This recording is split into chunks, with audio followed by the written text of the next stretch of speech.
Welcome back to our live. This is our Monday recap. There is so much going on. I just realized that my dryer is going, so I do what I can.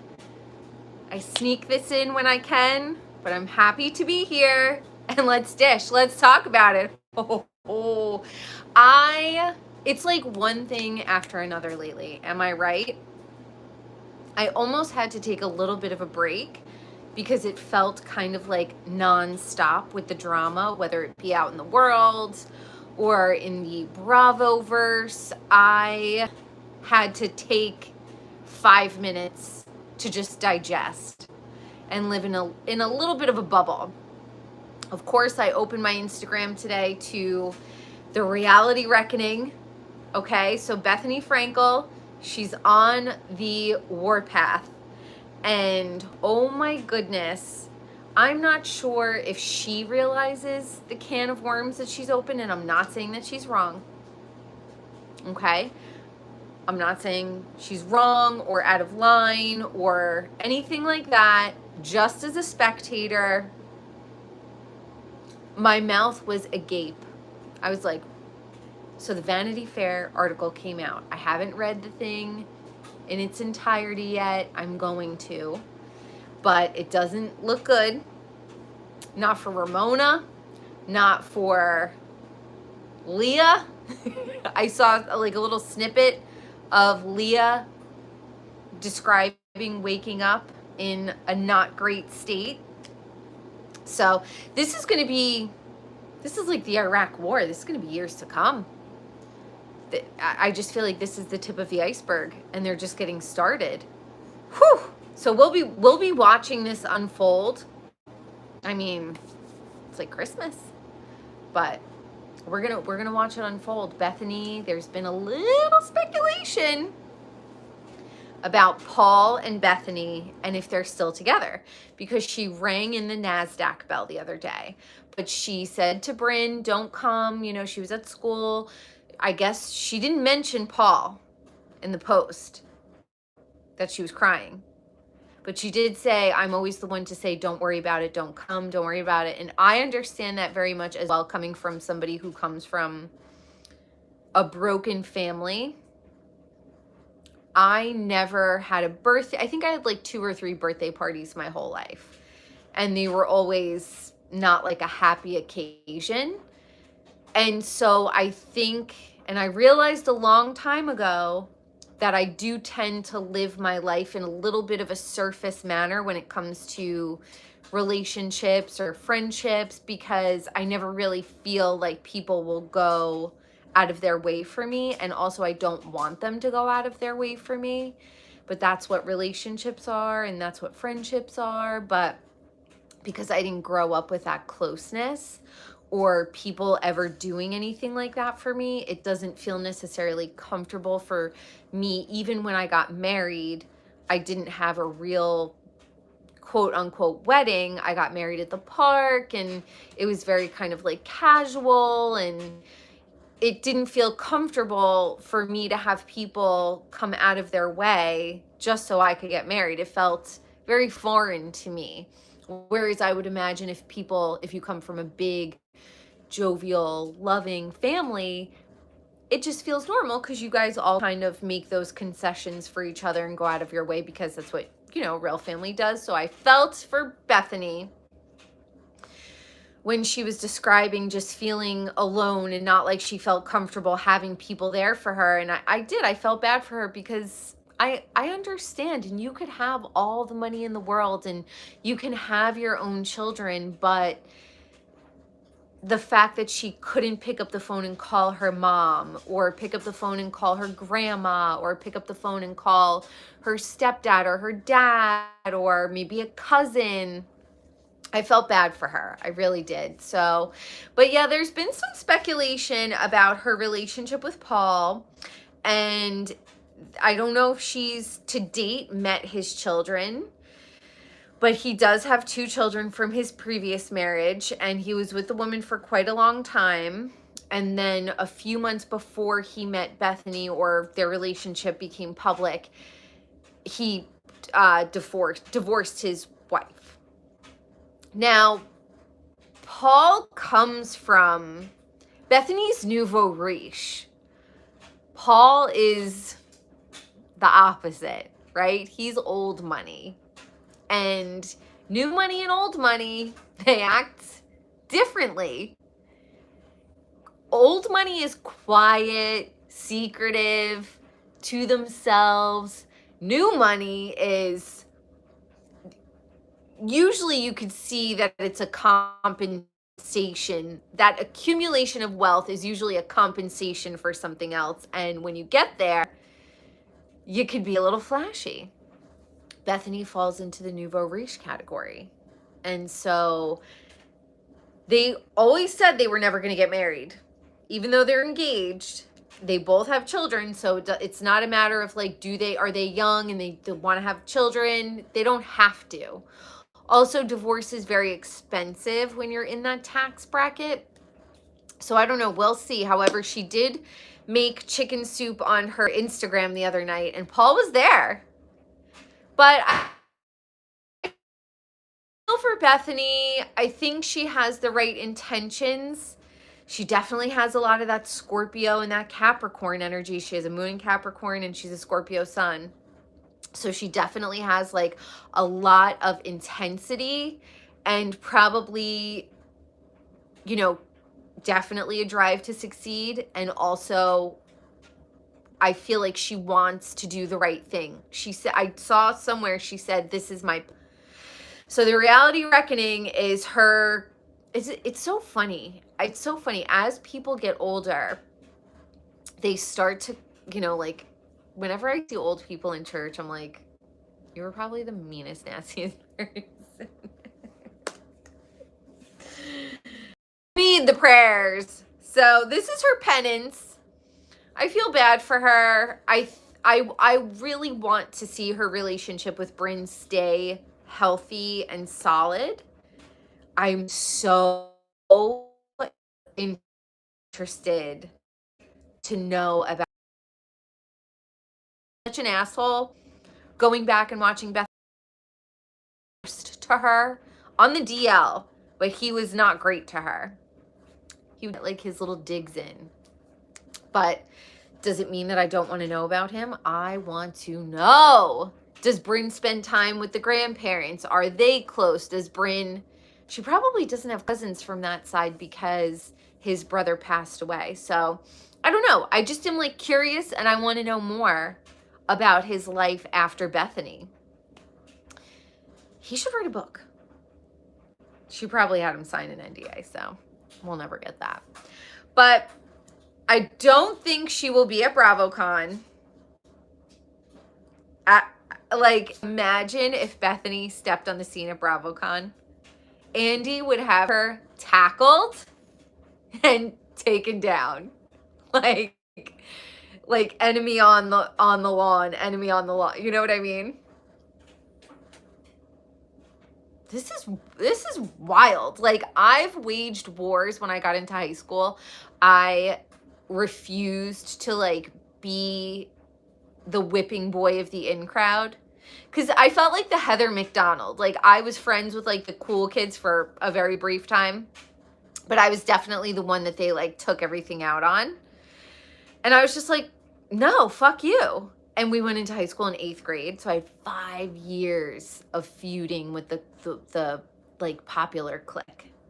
But I knew what I was, and that's what this whole Bethenny reality reckoning really reminds me of. Like, mine was on a micro scale and hers is on like a macro. But I was like, girl, my integrity, I just didn't like those girls in high school because they were all best friends, but they all talked so much shit about each other. And it just like, I don't know. I guess I was like, oh, this is the politics of like being in the in crowd. And it's very Jeff Lewis, Heather McDonald, Megan Weaver. That's what it reminds me of. Now, Bethenny, I would be in the Bethenny crew. I wouldn't be in the Andy crew.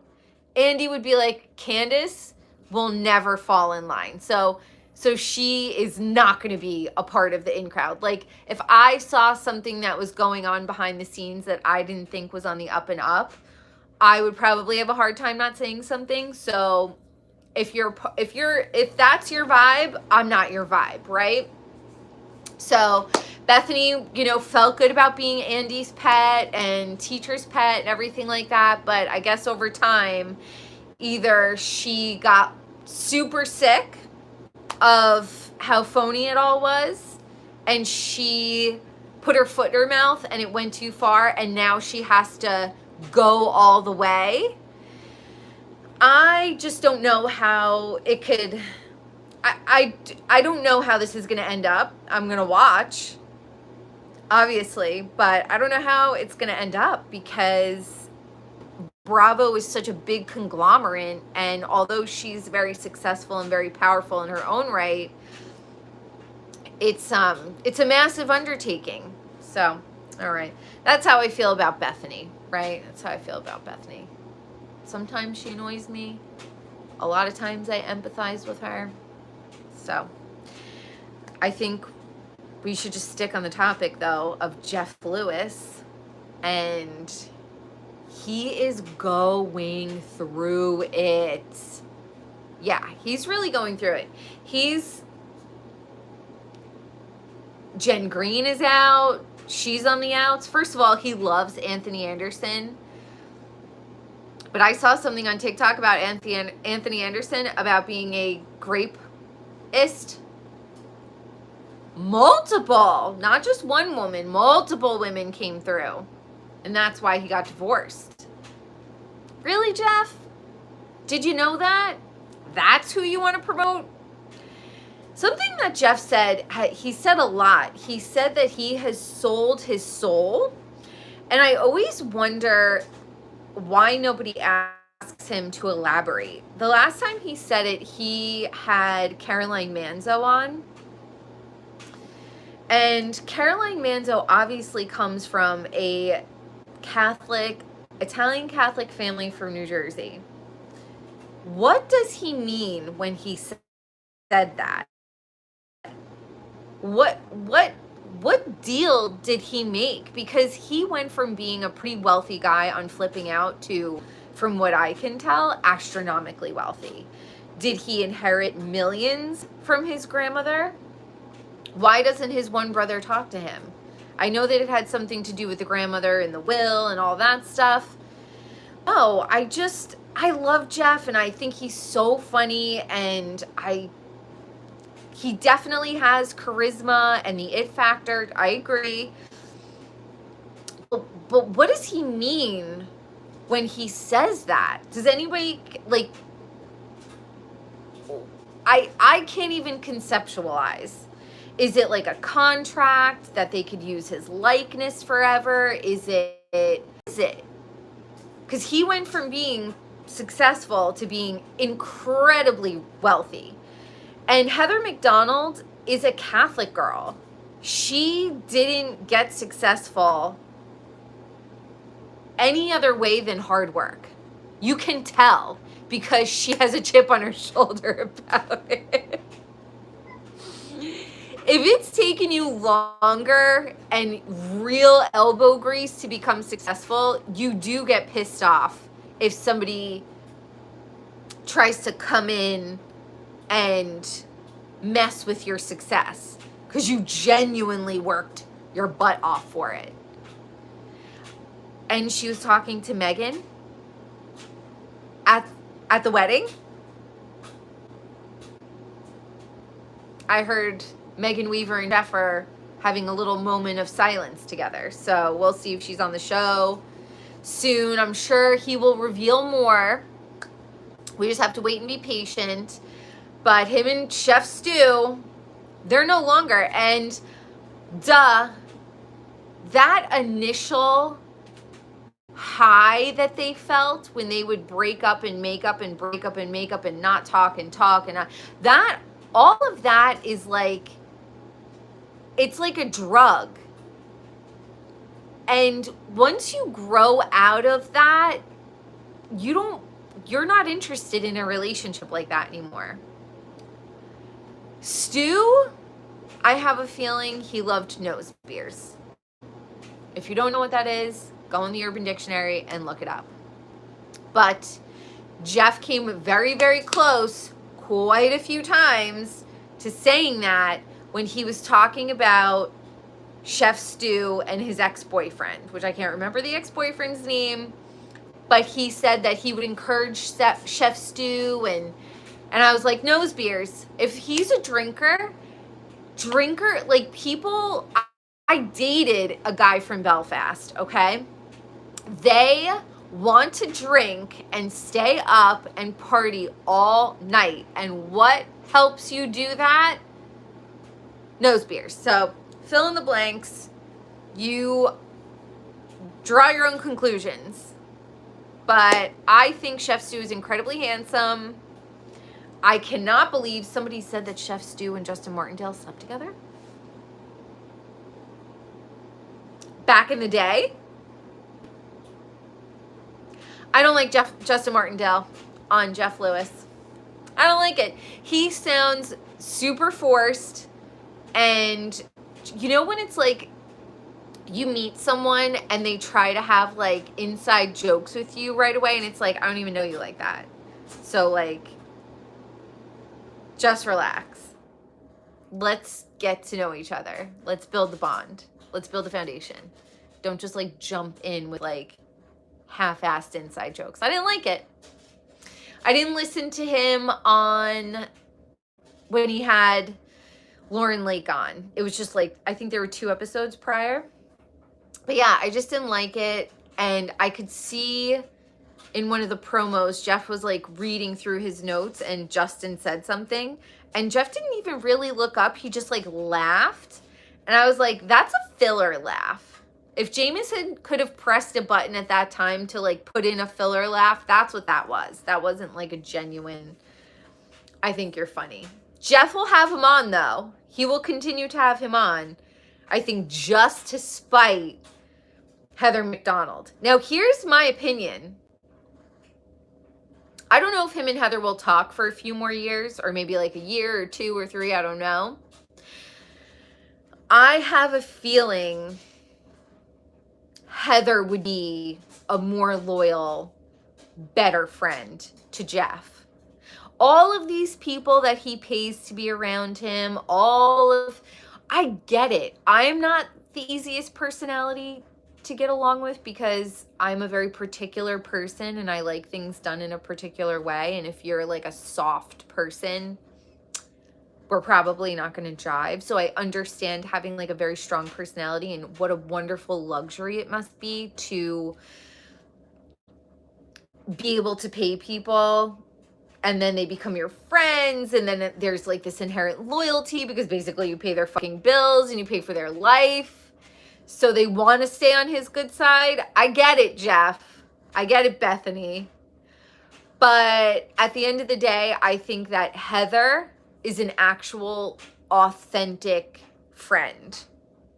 And it's going to be interesting to see in retrospect if he chooses the right people to surround himself with, right? So that's all very, very interesting. I don't really see him and Chef Stu getting back together because I think that dopamine hit and that chaos I think it's just over, you know? And once that's over, the luster of the passion, the lust, I think that's probably kaput for now. We'll see. It'll be interesting to see BravoCon and what goes down. And, you know, I'm just surprised that Jeff is friends with Anthony Anderson. Have you guys heard this Anthony Anderson stuff? I never liked Anthony Anderson. He gave me annoying vibes too, like my shit doesn't stink. And clearly his shit doesn't stink because he's been getting away with all of these SA charges. I watched Winter House, episode 1. Maybe retire it. It was so boring. This format is so old. It's old. The way that one guy in the hot tub, like immediately the first night, just went up to that girl and tried to make out with her, it gave me the ick so intensely. It also gave her the ick. But I was like, as soon as I saw that, I was like, this format is over. And Kyle with that mullet, Amanda, be single. Like, I don't understand women who think that being married or in a relationship, like, gives them life validity. If anything, it makes the rest of us think, like, oh, she's so stupid. Amanda, girl, take those dogs and run, okay? It just, retire it, bravo. Just like you retired the OGs of RHONY, retire this. Now, let's just talk about the new RHONY. I watched both the reunions. It is so boring. What? Did nobody give them a theme? Did nobody say, dress in this theme? It is the most mishmashed, ugly set of outfits. Bryn, you look like the American Doll. You look like Samantha. I didn't like it, but I thought when Sai was like, I just want people to, feel positive, girl. There is like a cartoon character that looks like Sai. I'm going to find it somewhere, but I'm like, that's who you remind me of. You're just a bitch, Sai. Move on. Just go be a blogger and an influencer with your rich financier husband and move along because you're fucking annoying. And I love Jessel. Her and Pavit, that is what I'm saying. When I was a kid, we used to watch Double Dare and all that stuff. Whoever started out losing always won. The first shall be last and the last shall be first. I've always been last in my life, and I am so looking forward to when I'm first. So I fucking love that Jessel and Pavit. They're it. The most made meme. So funny. Uba and Bryn,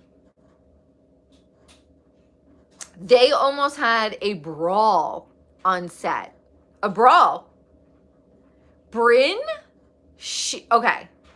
The fact that she said her ex-fiance's mother's name, that is another sign that you are not from wealth. Because if you were from wealth, you would have protected that woman's identity and not said anything. Yet again, why, Bryn, even though you're stunning and gorgeous, I'm sure you're going to marry a financier or something like that one day, I'm sure. But when you are a woman who comes from a real upbringing, like a tough, no bullshit upbringing, we just have we're just honest and we're no bullshit. And also I think we want to prove that,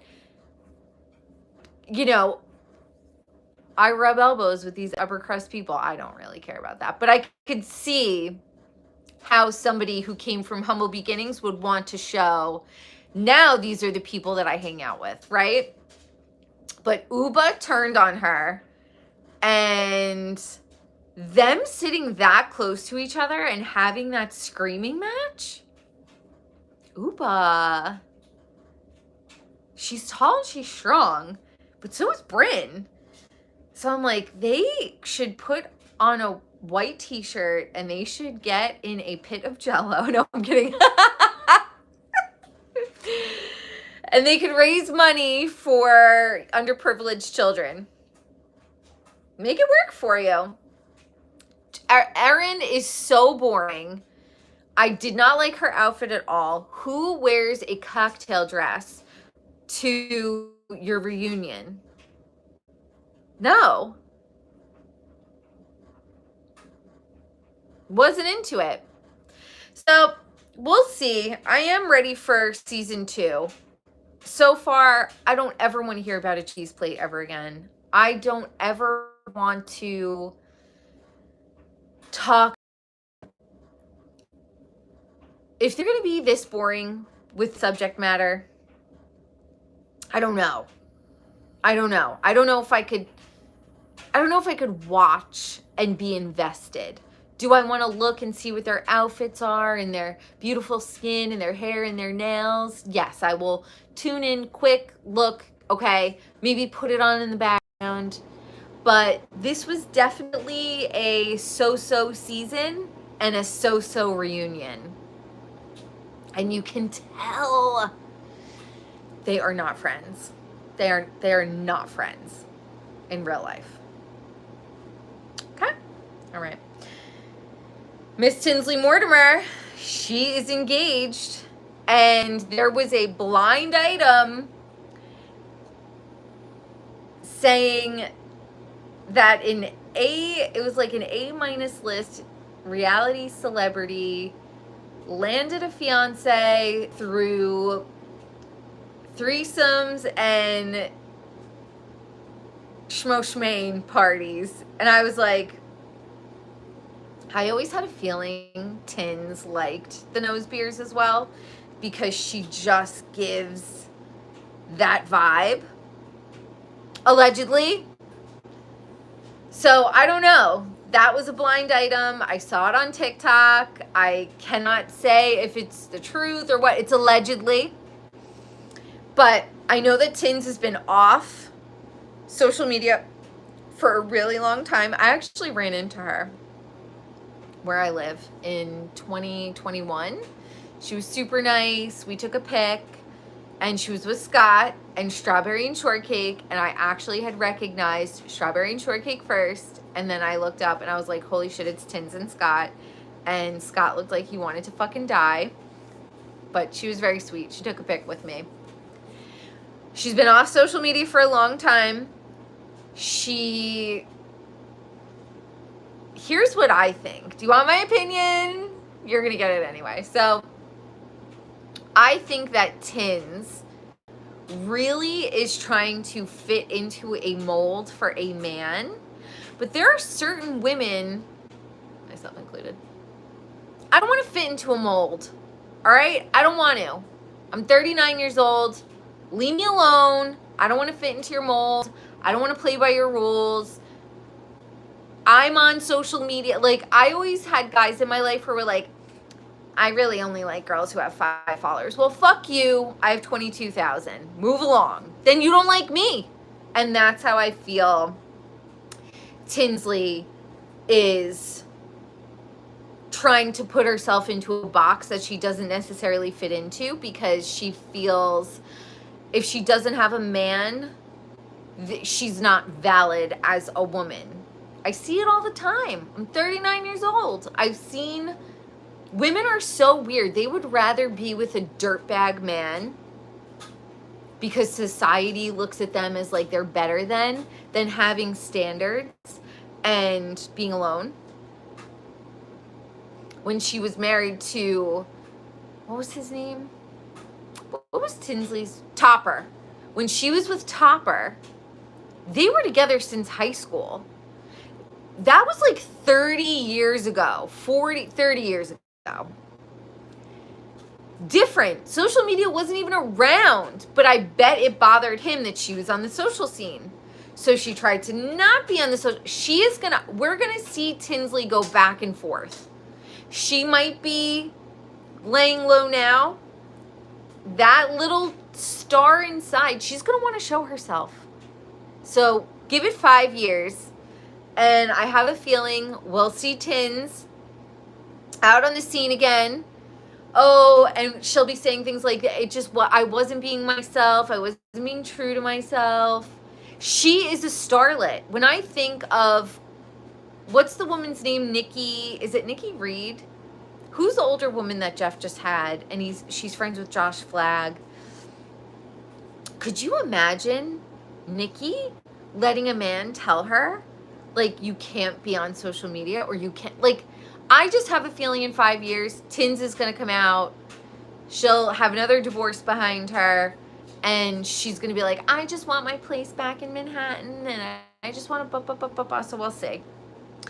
We will see, but until then, congrats, Tins. We love you. You are so amazing on TV.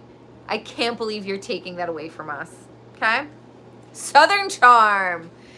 Oh, watching Hudson come in crying to Madison broke my heart, because I think as a kid, we've all been there. We've all gotten into physical fights with our friends, or not friends, or been jumped or stuff like that. I sure had. And it's very shocking to your system as a little kid to have somebody harm your body. And the kid bit Hudson. I did bite the girl who jumped me, but she jumped me and she was on top of me. So I had no choice. So I don't know why he bit Hudson. All I know is that Hudson seems like a pretty sweet kid. And I just don't see Hudson being the instigator of that attack. But it 100% broke my heart, and it would 100% illustrated exactly why I would not ever want to be on reality TV, because if I had a child and they came into the house and had just gone through something like that, I would immediately say, can you leave my house so me and my family can process what just happened in peace? So hats off to everybody who is on reality TV. It seems like an incredibly vulnerable job, and you just don't know the edit. You don't know how it's going to come out. So hats off to Madison. I would want Madison as my mom. She seems like a very cool, very fair woman, mom. Like, I like her. So she handled it beautifully. She was like, do you want me to go bite him? Like that. That is something that I would say too. I'm not a mom, but yeah. So I love her. It's just, the Taylor thing, Leva said these men in Charleston handle certain women with kid gloves, and other women they like throw to the wolves. Catherine Dennis was one of the women who got thrown to the wolves. Now, Catherine just got charged with a hit and run DUI of a sheriff or a deputy. Catherine, I am telling you right now, Thomas Ravenel is a predator, and I wouldn't be surprised if he's predating, whatever. I don't want to say, I don't ever want to accuse, but I just get the worst vibes from Thomas Ravenel. And I wouldn't want him around little children. Fill in the blanks. But yeah, I just feel like Catherine is such a casualty of the evilness and corruptness of the people who originally colonized this country. All right.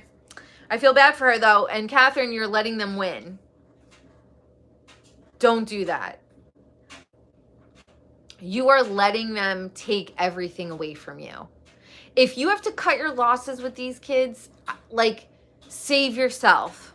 Move away. Those kids were taken away from you a long time ago. Save yourself.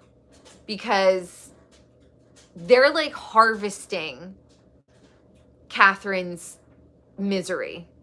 Not the kids, but Thomas. I feel very bad for her. But I just, Southern Charm, I like can't stop watching, but I also despise the men on it. Austin, where were you exactly when your sister fell off the cliff? Were you standing next to her?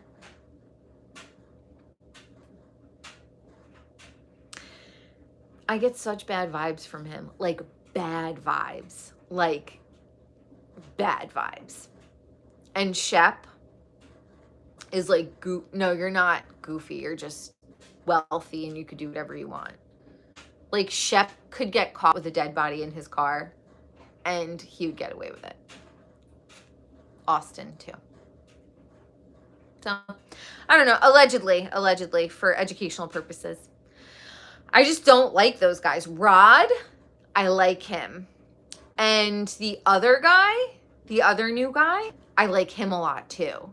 They seem to give this crew, not JT, but the other guy. It's Rod and I forget his name, but I like him a lot. He seems like they both seem like they have a conscience. Obviously, we'll see. Craig, although very, very handsome, he's a bitch boy. He is 100% a little bitch boy. We've watched him for 9 years be just as catty and bitchy as the girls, and that's why they call him a housewife. So yeah, he's cute, and yes, I love him and Paige, and I think that they're a beautiful couple, and I'm a Giggly Squad listener, even though I think that those girls hate me. But I just think Craig is a little bitch. So hopefully JT, Rod, and the other guy will bring a semblance of a conscience to this show. The women, I like the women, except for Taylor. When Madison is like, I'm a slut, I'm just retired. Those are the people we need in power. People who are straight up. Taylor is the perfect example of the people who are basically leading our country. Oh my God, we're so amazing. Oh my God, we're so tolerant. Oh my God, we're so this, we're so that. And they're the most fucking evil. So, Team Madison, Team Olivia, not Team Taylor. Nope. Now, Paris Hilton and her baby Stewie. Yeah, the baby looks like Stewie. The things that I want to say, not about the baby's looks, but about Paris Hilton. I don't understand the idealization of Kathy Hilton and Paris Hilton. They probably are the two worst human beings. Like, if you looked at it from a moralistic or an ethical standpoint, Kathy Hilton is doing dental procedures in her house without a license, and Paris bought that baby.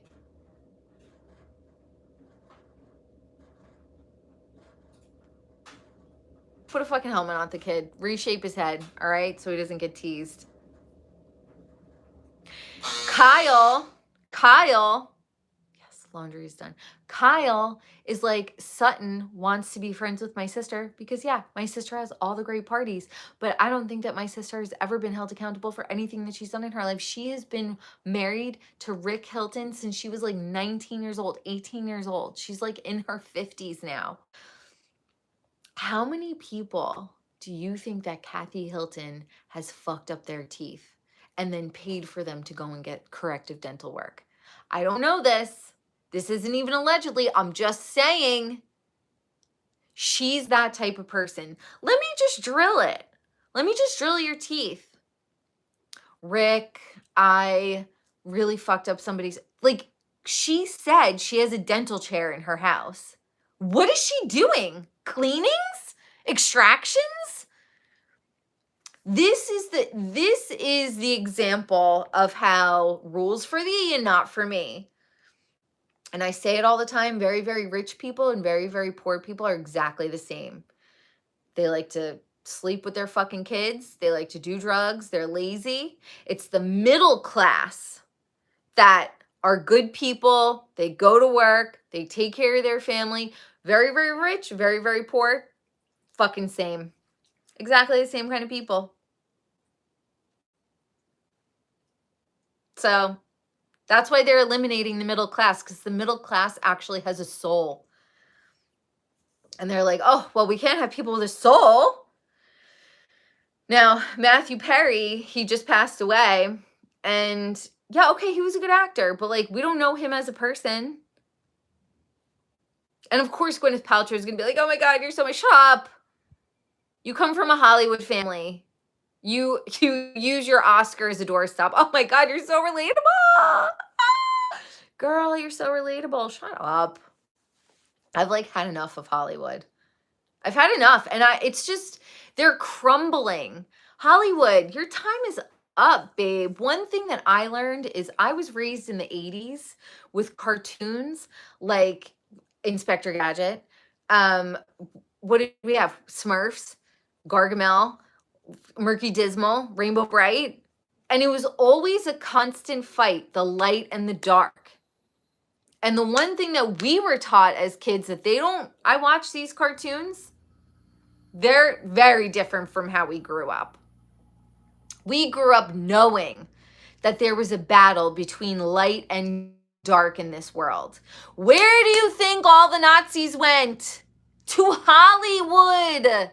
They didn't kill them in the 40s. No, they sent them to Hollywood to teach them mind control. Like, do people not understand? I lived in Hollywood. I was an actor for 20 years. I got to Hollywood and I was like, oh my God, I was 21. I knew exactly what they wanted from me. They wanted me to be a propaganda peddler. I'm not good at that. So, no. I wasn't going to peddle the propaganda just to be in the in crowd. So I get you, Bethenny. Little baby Candace in high school, how I rejected the popular kids because I knew what they were all about. And I was like, I don't care if I ever get invited to anything ever again. And I'm telling you, every time I walked up to somebody's house party, there would be 5 girls in the front. You're not allowed in here. We don't like you. Good, bye. You're alcoholics and I'm not. You all were drinking NyQuil and I didn't. I had fun. I did my own stuff. Don't get me wrong. I wasn't an angel, but good. Bethenny, you are saving your soul. It's going to be hard. We're probably going to watch you get shredded. You're probably going to have a lot of trials and tribulations coming up. But I get it. And Matthew Perry, we don't know if he was a good guy or not.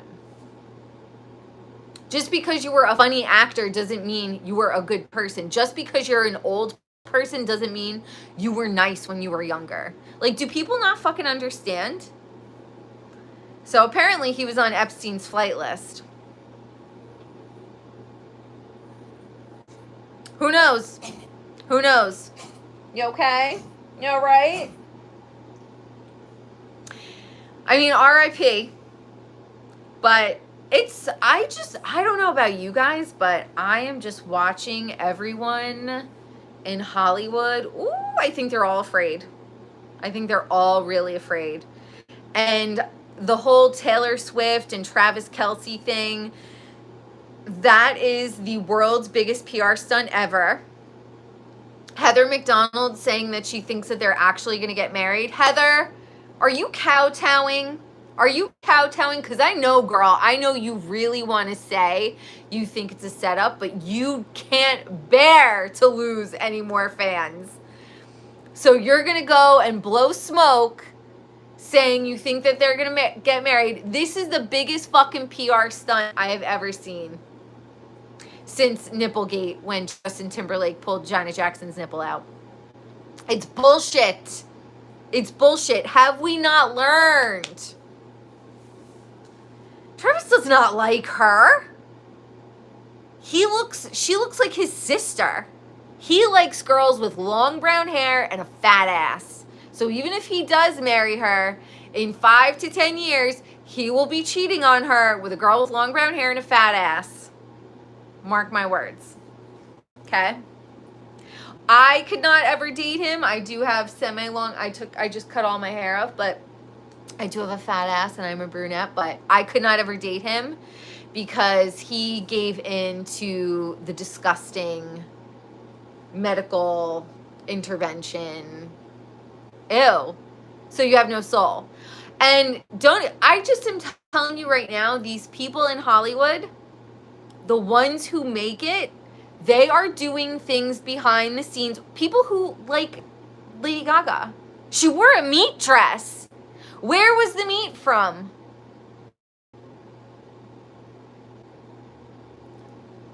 You wore a meat dress? So if these are the idols that you're looking up to, take it with a grain of salt. These people are I think that if you really saw behind the scenes what kind of people they were, you would be horrified. And I look at people like Britney. She probably was just a regular sweet girl, and she got eaten the fuck up and spit out and on lithium. Like, she saw the darkness of Hollywood and had to be on lithium.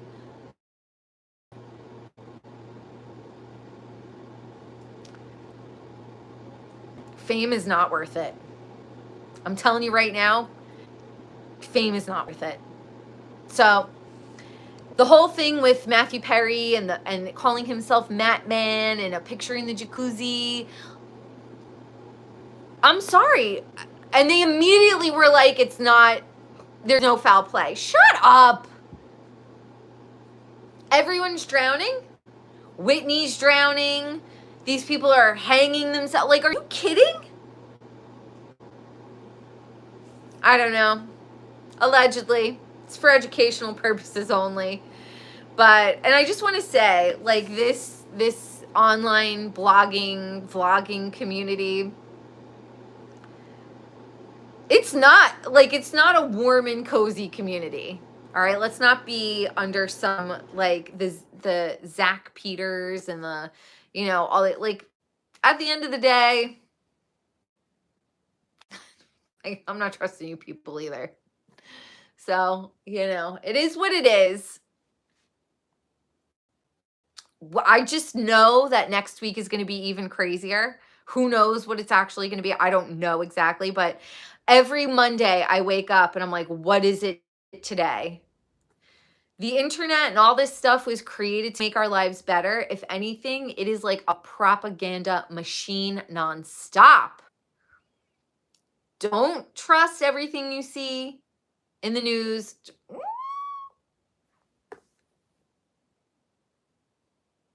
That's all I'm going to say. So I can't wait to hear your thoughts, and let's make this a weekly thing. I cut all my hair off. I cut like 4+ inches off. It was growing for so long. I had it long for so many years, and I was just so sick of shampooing it every day. It was so long. So I was like, let me help myself out a little bit and cut it off. So what do you guys think? You like it? All right, y'all. I hope you have a wonderful Monday, and I will see you on the next